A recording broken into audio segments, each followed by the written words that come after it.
Oke, sekarang ngobrol apa balik lagi di sesi kedua di ngobrol apa. Dan masih sama Bella, kita akan melanjutkan obrolan kita tadi ya yang udah lumayan panjang dari sesi pertama. Seru Iya, banget karena ngobrolin bisnis nih. iya bener-bener.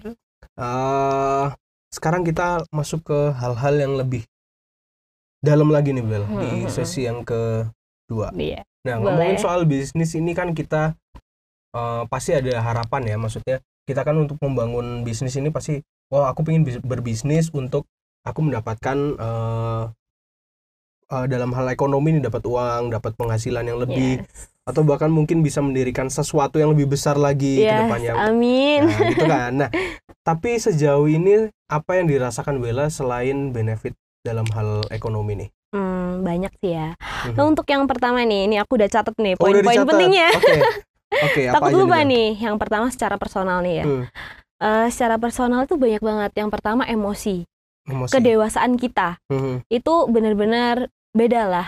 Dari aku yang awalnya masih anak-anak, buang-buang duit, yang sukanya cuma main-main doang. Nah, untuk sekarang tuh kayak mikir, oh berarti aku harus gini, target hidupku gini, harus kayak gini.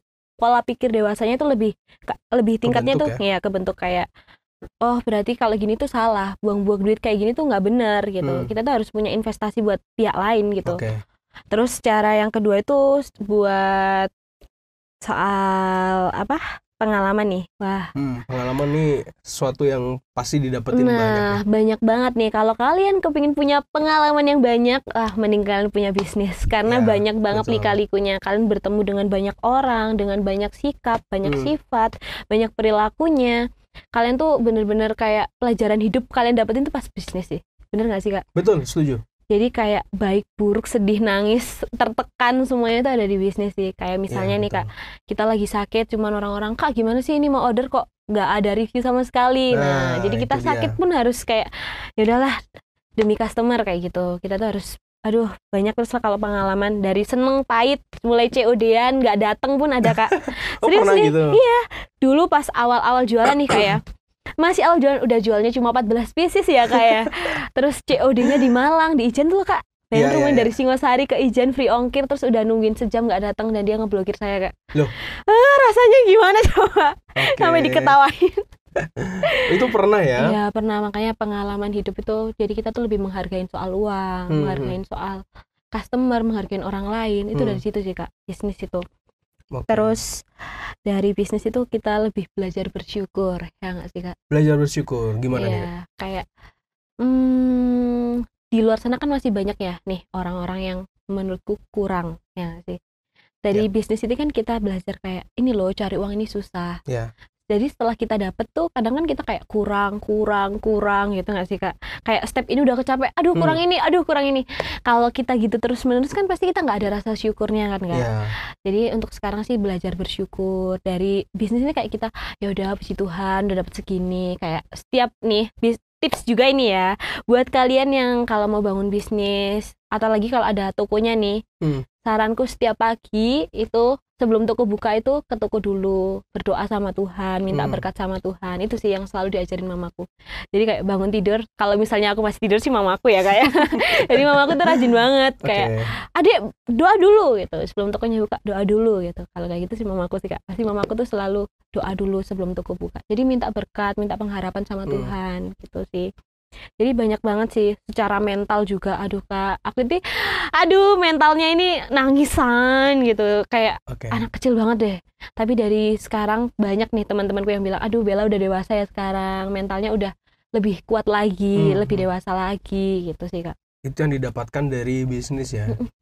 Ada banyak hal ya memang. Berpengaruh banget sih. Berpengaruh banget. Ada banyak hal yang bisa didapatkan dari bisnis selain faktor ekonomi tentunya. Kalau ekonomi udah pasti dapat lah ya, namanya juga bisnis, karena itu kan salah satu target juga. Iya.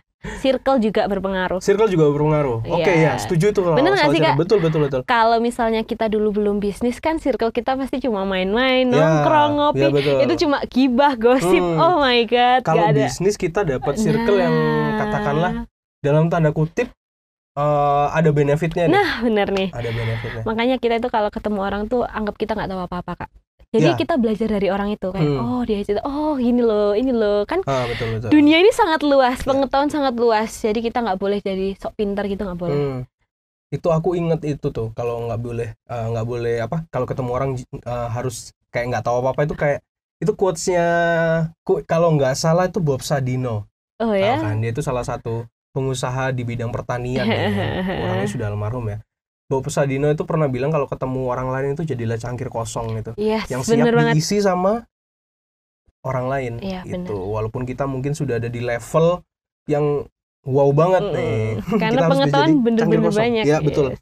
Kita pasti akan dapat something dari orang yang baru. Nah, Betul. iya benar. Even dia adalah orang yang katakanlah bergerak di bidang yang sama, pasti dia punya input yang bisa kita ambil. Bener gitu. banget sih Kak. Jadi aku banyak belajar juga dari orang-orang sih Kak. Ya.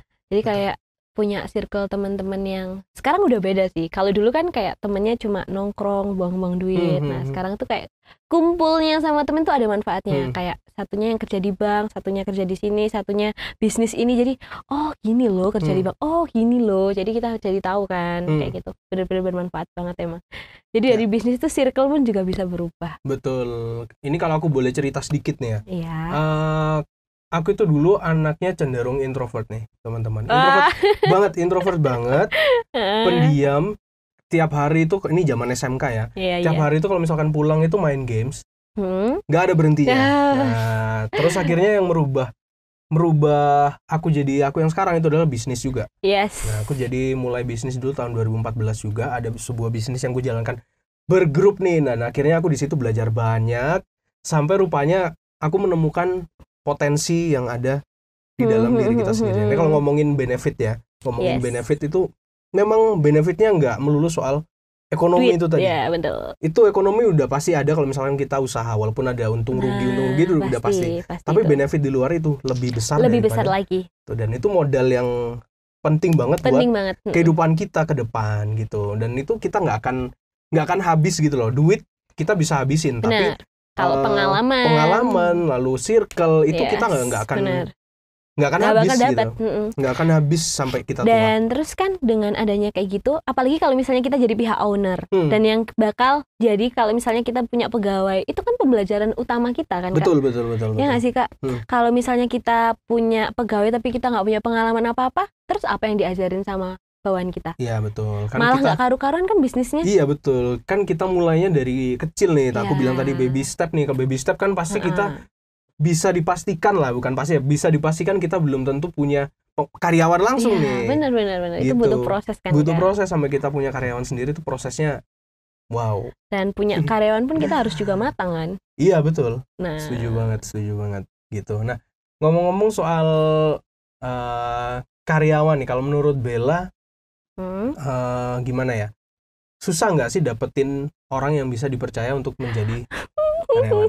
Iya bener banget. Langsung susah ya? Iya susah banget. Makanya sampai sekarang kenapa sih belum punya karyawan? Lebih ngandelin ke keluarga, ke saudara gitu.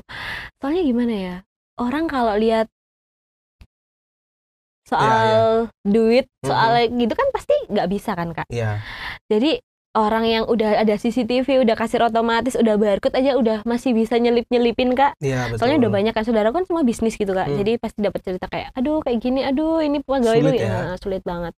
Jadi menurutku yang pertama itu bukan soal sekolahnya lulusan apa, itu nggak sih, kepribadiannya dia yang pertama. Attitude-nya. Terus kan banyak nih orang yang ngerasa udah dewasa banget. Jadi mereka itu nggak mau kayak sok-sokan gitu loh. Aduh aku nggak suka banget sih. Jadi mendingan dapat orang yang pertama kali tuh pasti jujur. Yang dia tuh kayak apa adanya gitu loh Kak. Nah jadi kalau cari pegawai itu yang pertama menurutku tuh kejujuran dulu. Yang kedua attitude-nya. Nah yang ketiga itu baru kalau misalnya ada yang lulusannya lebih tinggi ya pasti kita lebih yang tinggi ya kayak milihnya skill ya Kak. Ya skillnya. Soalnya gimana pendidikan juga penting kan Kak. Iya penting banget. Itu salah satu pelengkap, tapi harus dilengkapi dengan itu tadi attitude-nya, istilahnya soft skill lah ya. Soft skillnya itu penting banget sih. Soalnya sekarang kita tuh nggak bisa gampang percaya kan. Soalnya kehidupan sekarang semua butuh duit Kak, ya nggak sih? Dan jadi semua pasti berjuang. Jadi semua juga berjuang Kak. Jadi nggak menutup kemungkinan orang-orang pasti bakal ada yang nakal-nakal. Iya berjuang dengan cara yang salah. Nah betul. Nah ini kalau misalkan ngomongin soal itu tadi ya, ngomongin soal staff, ngomongin soal karyawan. Nah, kita next ke pertanyaan berikutnya nih. Oke. Apa sih yang menurut kamu harusnya ada nih di kalau misalkan mau ngebangun bisnis di awal? Apa yang harus ada? Dalam diri ya? Ya. Yang pertama itu pasti semangat sih. Semangat. Dalam diri sendiri. Jadi yang bisa, menurutku nih ya, yang bisa nyemangatin kamu itu cuma diri kamu sendiri yang pertama. Itu poin penting. Okay. Karena kebanyakan bisnis nggak jalan tuh cuma gara-gara kita sendiri. Kita sendiri yang nggak mau berjuang, kita sendiri yang nggak mau berusaha. Jadi poin pentingnya itu kita yang harus semangat. Jadi aku setiap bangun tidur nih selalu bilang, ayo Bella, semangat meskipun kayak aku lagi males gitu. Tapi kita tuh harus terapin kayak ayo Bella, target. Jadi menurutku bisnis tuh juga perlu target sih. Penting juga ini target. Jadi kalian tuh harus nargetin nih, sehari harus laku berapa. Itu menurutku harus target sih. Emang sih kayak kesannya terlalu perfeksionis kan, kita kurang bersyukur. Cuma kita kan harus berusaha juga biar bisa step by step itu. Kalau kita stuck, ya udahlah bersyukur aja, ya udahlah, itu juga nggak baik kan Kak? Ya betul, sangat ya kan nggak sih? baik. Jadi kita juga bersyukur, tapi kita juga berusaha. Ya. Bener sih, kayak gitu. Jadi semangat dalam diri kita sendiri, dan yang perlu kalian ilangin nih, apalagi milenial sekarang yang cuma HP-an ngegame. HP-an tuh boleh loh, aku juga pegang HP terus. Cuma HP-nya harus menghasilkan gitu sih. Jadi imbang lah ya. Ya, imbang. Jadi yang kalian harus ilangin tuh malas sih. Itu sih. Ya nggak sih? Betul. Nggak ada orang bodoh itu, nggak ada. Oke. Cuma malas itu banyak. Banget. Rebahan tuh. Aduh, kalian nongkrong. Mungkin sekarang kalau milenials kayak kita kan mikirnya kayak gini, alah mama papa masih bisa kerja, ini masih dapat uang jajan, ya nggak sih Kak? Karena dia masih berada di katakanlah di zona yang aman di zona aman. Jadi pemikiran pas waktu aku awal terjun di bisnis ini Kak, aku harus terlepas dari semua. Aku nggak punya uang, gimana caranya aku dapat uang? Meskipun aku tiap hari dapat uang jajan, cuma aku pengen, aku nggak punya apa-apa. Di umur segini aku harus menghasilkan apa? Itu sih. Jadi kan kemarin tuh kayak kepikiran kan umur 20, aduh umur mau 20 kok nggak punya apa-apa gitu. Jadi kayak nggak enak kan Kak, meskipun kita cewek kan Kak. Kalau cowok kan emang harus berusaha nih, apalagi nih cowok-cowok nih yang males-males, please ayo bangkit. Udah ada banyak yang harus dilakukan. Betul, setuju. Jadi harus ada menghasilkan. Jadi aku punya target Kak, 20 tahun aku harus gini, 21 harus gini. Jadi ada resolusinya setiap tahunnya gitu. Resolusi yang jangka pendek, menengah dan panjang lah ya. Itu penting banget. Penting banget emang. Nah, ini ngomongin soal jangan males, jangan patah arang segala macam. Itu ada satu quotes yang aku suka nih. Aku langsung keinget tadi, langsung searching. Aku nggak dapet siapa yang ngomong quotes ini, cuman aku inget banget. Itu don't be a slave of your moods. Jadi jangan jadi jangan jadi budak atas moodmu gitu loh. Nah, kalau kamu diperbudak sama moodmu, ya sudah. Kacau semua. Sudah, kalian nggak bakal berkembang. Udah. Kalau bisa itu jadi remaja yang bisa berkembang. Kalau kalian mau tuanya enak, udah mulai dari sekarang susah dulu. Ya, dipersiapkan dari sekarang. Bener. Betul. Kalau kalian tuanya nggak mau susah loh ya. Kalau kalian mau susah ya udah enak-enakin aja masa-masa gini. Meskipun keluarga kalian kaya, keluarga kalian mampu, kalau kalian nggak berusaha dari sekarang, uang tuh bisa habis. Benar nggak sih Kak? Kita juga nggak bakal tahu kejadian apa yang bakal terjadi besok, lusa, atau tahun depan gitu kan Kak. Jadi kita harus punya pondasi dari diri kita sendiri. Benar kan Kak? Betul. Pondasinya harus dari diri kita sendiri. Nah, aku mau spoiler sedikit nih. Spoiler sedikit. Ini kan akan ditayangin hari Selasa ya. Oke. Nah, ini ada spoiler sedikit yang rupanya ini kebetulan di Saplus Media yang hari Rabu ini akan ngobrolin sedikit soal hal-hal kayak gini nih, soal mood segala macam. Gitu. Jadi nyambung ya Kak ya? Nyambung. Aku mau spoiler dikit, jadi jangan lewatkan di episode hari Rabu besok nih. Aku akan ngobrol soal mental toughness gitu. Itu penting banget sih emang. Apalagi buat millennials kayak kita gitu. Iya. Kita akan ngobrol soal mental toughness di besok Rabu. Spoiler aja sedikit. Nah, kita balik lagi ke track nih supaya nggak kemana-mana. Kita langsung ke ini dulu, ke chatbox. Ada Binsar. Saran dong Kak, ngebagi modal dan untung diolah sendiri atau butuh orang yang bisa dipercaya? kalau aku pribadi sendiri ya. Sendiri? Iya, Oke. kayaknya nggak enak juga kan kalau bahas untung sama orang, ya nggak sih Kak? Iya sih. Kalau bisnisnya udah gede banget, mungkin kita percayakan sama orang. Iya, di Cuma media kalau masih kayak kecil-kecil gini, masih di tengah-tengah gini, belum besar banget menurutku sendiri sih. Iya. Lebih baiknya, soalnya kayak nggak enak juga kan kalau apalagi nih kalau kita juga bayar orangnya kan. Jadi Iya. kalau kalian mau profitnya lebih tinggi sih mending manage sendiri. Untuk level sekarang ya. Level sekarang. Tapi kalau misalnya udah taraf besar kan pasti kita akan butuh orang. Iya, pasti nggak bisa sendiri kalau udah taruh bener. udah makin besar. Jadi kalian kalau cara bagi modal sama untungnya nih, jadi kalian tuh harus tahu nih modalnya berapa, untungnya berapa.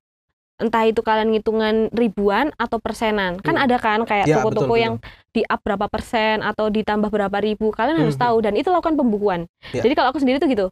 Jadi nama produk, harga produk, modal dan keuntungan. Jadi kita bisa lihat kan pembukuannya. Itu Ya, dilakukan betul. itu bikin tabel aja. Bikin tabel terus nanti hitung per harian. Harian. Nah, berarti per harian ya? Iya, memang. per harian. Cuma kalau misalnya nih kalian kayak kepingin visi kalian tuh pingin toko kalian gede. Berarti kan kalian butuh modal yang banyak kan. Ya. Nah, keuntungan yang ini jangan diapa-apain dulu, tahan dulu. Buat modal. Nah, buat bulan kan kehitung kan sebulan nih. Oh, keuntungannya segini. Nah, itu tambahin ke modal lagi. Ya. Sampai akhirnya kecapai tujuan kalian kayak, oh aku udah punya toko. Nah, baru keuntungan ini baru kalian rasain. Itu pun kalau misalnya kalian masih dapat bisnis. Makanya orang bisnis itu jangan cuma satu kalau bisa. Jadi kalian harus punya bisnis lain. Kalau misalnya ini belum sesuai target misalnya nih yang ada yang lain. Ya, ada yang lain. Jadi yang lain tuh buat menuhin kebutuhan kita. Ya, Nah, kayak misalnya aku dulu kan punya thrift yang pre-love-ku sama yang outfit. Okay. Nah, tujuan awalku yang visi misinya gede itu yang outfit. Aku pengen punya toko yang di outfit. Gimana caranya?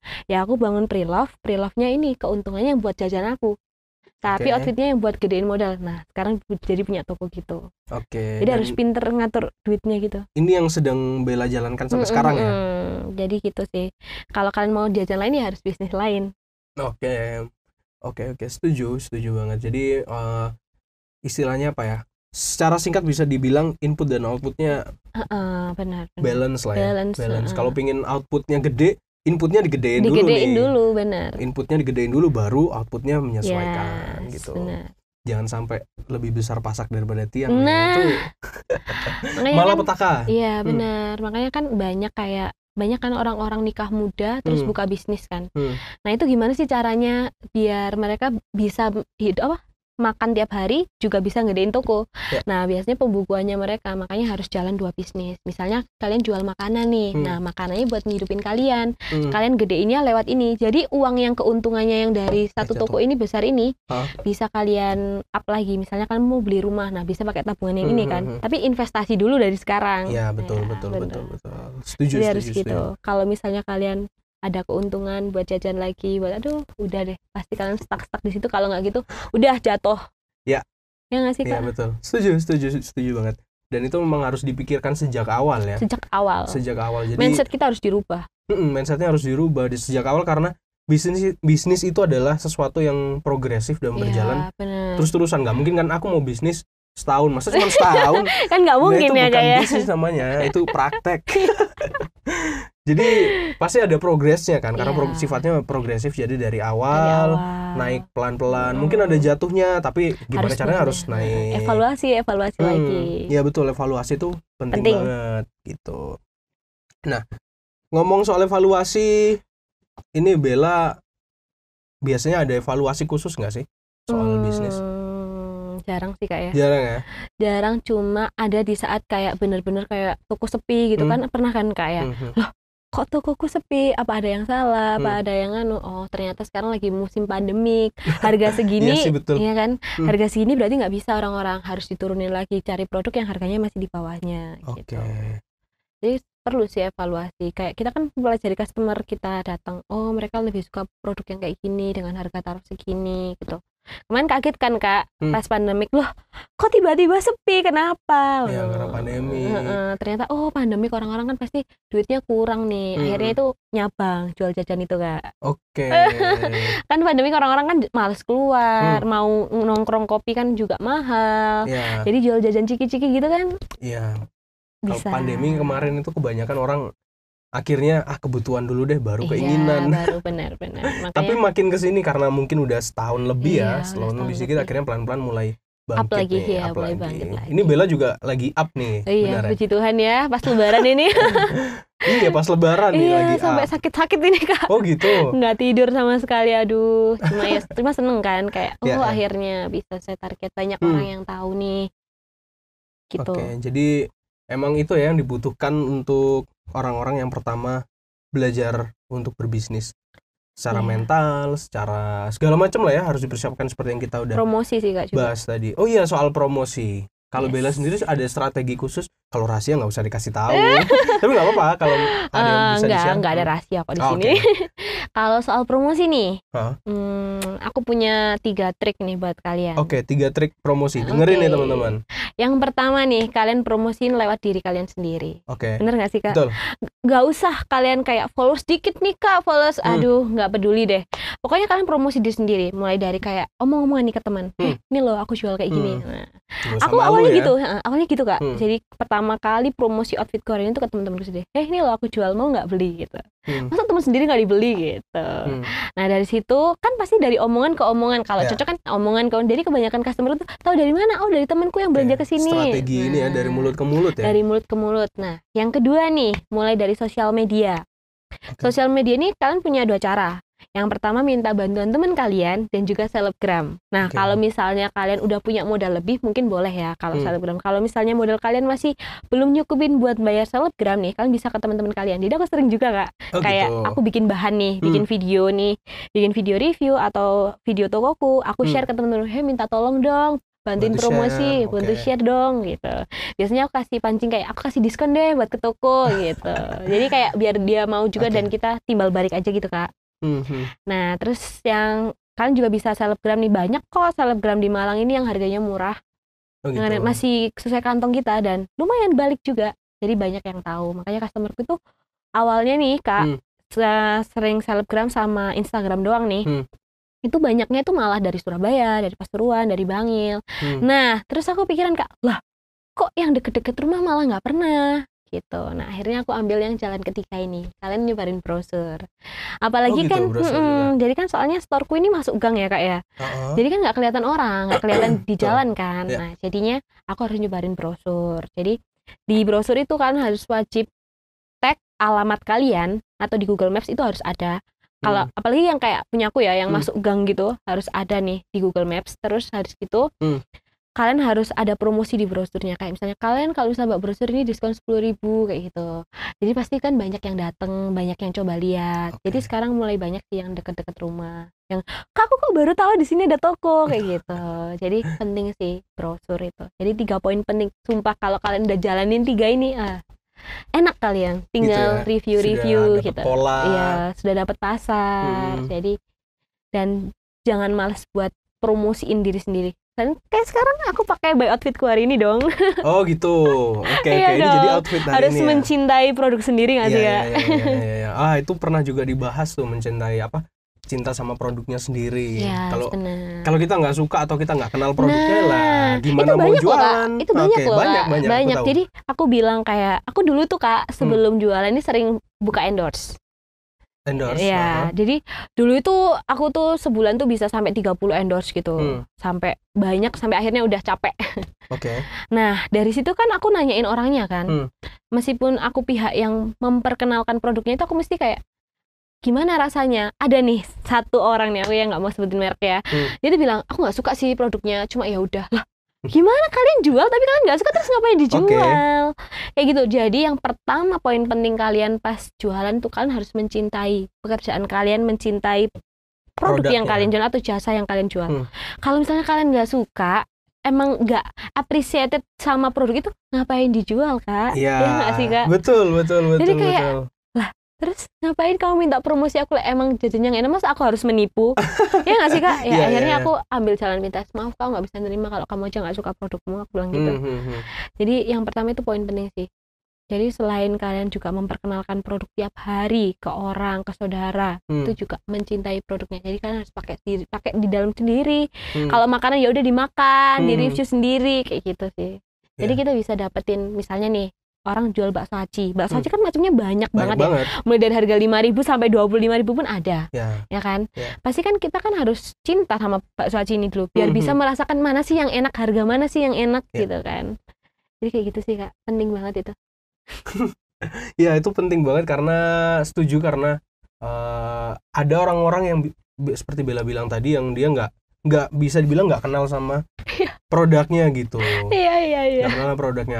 Ada juga nih yang dia punya modal gede banget karena bisa dibilang dia udah kaya nih ya. Iya. Dia lihat ada satu tren, wah tren nih kayaknya aku mau coba bisnis ini. Nah itu juga. Dia masuk tapi tanpa tahu apa-apa. Nah itu juga bahaya. Yes. Ya, karena kan bisa dibilang kalau orang perang bawa senjata gitu loh. Nah ini dia nggak tahu apa-apa. Terjun ke situ tapi dia nggak tahu apa-apa. Gitu. Ini juga poin penting ya buat kalian, misalnya jangan ngikutin tren. Udah. Emang tren itu selalu ada. Misalnya nih lagi tren thrift. Aku kan jual thrift tuh sebelum tren kan Kak. Udah lama banget. Jadi sekarang udah tren pun aku close dulu lah. Udah banyak juga yang jual kan. Dulu aku pasti jual thrift itu sebelum ada tren itu. Nah orang-orang tuh selalu gitu Kak. Oh ini lagi tren thrift jualan, gak tren udah males, kayak es kepal Milo juga dulu kan Kak. Iya, cuman sebentar itu. Sebentar doang terus ya udah gitu. Itu bukan bisnis, kalian cuma main-main doang dan emang kalian untung di awal, cuma terus gak jadi apa-apa. Ya nggak sih? Kalau kalian nggak mau kembangin. Ya betul. Jadi lakukan apa yang misalnya boleh sih ngikutin tren tapi sesuai dengan personality kita. Misalnya kalau kan di bidang perbajuan mungkin aku masuk di thrift kan masih masuk ya Kak ya.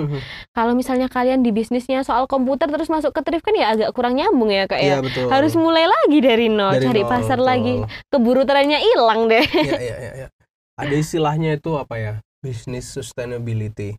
Ya kalau memang bisnis kita harus pikirkan yang tadi ya, panjang. Panjang. Oke, mungkin sekarang lagi tren, wah kalian lagi naik nih, tapi kalian harus tahu juga nih trennya kapan berakhir. Pasti ganti lagi tuh. Pasti ganti lagi, nggak usah jauh-jauh deh, kayak gaya rambut aja, rambut cowok cewek itu pasti berkembang dari tahun ke tahun ya nggak. Zamanku masih SD dulu, zamannya masih belatang, nggak, sekarang udah nggak ada. Udah jarang, bukan nggak ada sih, udah jarang. Trennya udah berubah-berubah. Sama juga kayak bisnis juga gitu, ada trennya sendiri. Iya, benar. Makanya aku selalu stuck. Nggak pernah kayak orang-orang nih jual thrift semua heboh nih. Ambil thrift satu sak. Aduh, aku nggak mau. Daripada nanti trennya udah turun terus aku bingung jual apa lagi, mending aku ngembangin outfit. Kan mumpung orang-orang lagi sibuk jual thrift, jadi yang jual baju baru kan masih jarang. Jadi kita lihat peluang ke depan ya. Peluang kayak ini kan masih ada peluang. Istilahnya apa? Menciptakan peluang sendiri. Iya benar. Jadi orang-orang lagi sibuk nge-thrift sebelum trennya turun, aku sibuk ayolah tokonya makin gede kan nggak semua orang juga mencintai thrift kan Kak. Iya nggak semua. Benar. Pasti kan ada pemikirannya sendiri-sendiri. Ada yang suka barang murah, ada suka yang penting baru yang lagi tren. Nah kalau yang thrift kan baju-baju model lama kan Kak. Kalau yang new kan masih tergolong sekarang. Kayak gitu sih. Jadi kemarin kayak lebaran itu kan udah banyak yang berpaling ke thrift. Jadi ya kerasa sih kayak ya udahlah silahkan ke thrift. Iya, karena itu yang lagi tren. Jadi peluang kan. Kayak kita ciptain peluang sendiri, benar sih. Ya Oke, Bella, kita sudah hampir jam 10, kita harus closing nih sekarang. Padahal yang diobrolin kalau misalkan lanjut ini panjang loh, panjang banget, nggak ada habisnya kalau bahas ini. Nggak ada habisnya karena Bella ini adalah salah satu orang yang sangat berpengalaman nih. Bener sih, bener. Ini ada satu pesan dari mamaku Jawa lagi. Monday is money day. Seru nih, Senin kita kali ini ngomongin cuan. Semoga omsetnya semakin melesat ya Bella. Amin. Thank you buat sharingnya hari ini, ilmunya daging semua. God bless. Nah ini ada pesan dari mamaku Jawa. Oke, Bella, aku juga berterima kasih sebagai host dan teman-teman yang sudah bertugas hari ini. Terima kasih buat Bella sudah mau bersedia. Dan gimana ya, nih tokonya buka, orangnya ada di sini loh. Jadi sungkan nih kita. Iya, nggak apa-apa Kak. Aku juga seneng juga sharing-sharing kayak gini. Terima kasih karena sudah mau sharing juga sama kita. Banyak hal yang aku secara pribadi belajar dari Bella, dan aku harap teman-teman di rumah juga bisa belajar banyak dari Bella. Dan buat kalian yang mau lihat lengkap nih ya, mau lihat lengkap jangan lupa nonton di Disciples Media hari Selasa jam 6 sore. Sesi 1 aku siarin besok jam 6 sore dan sesi 2-nya aku akan siarkan di hari Selasa depan jam 6 sore di channel Disciples Media. Oke Bella, ini pertemuan pertama tapi bukan pertemuan terakhir tentunya. Mungkin Bella akan diundang lagi nih next time dengan materi-materi yang lain. Thank you ya Bella buat waktu yang sudah disediakan buat kita. Sampai ketemu di episode berikutnya. Dadah.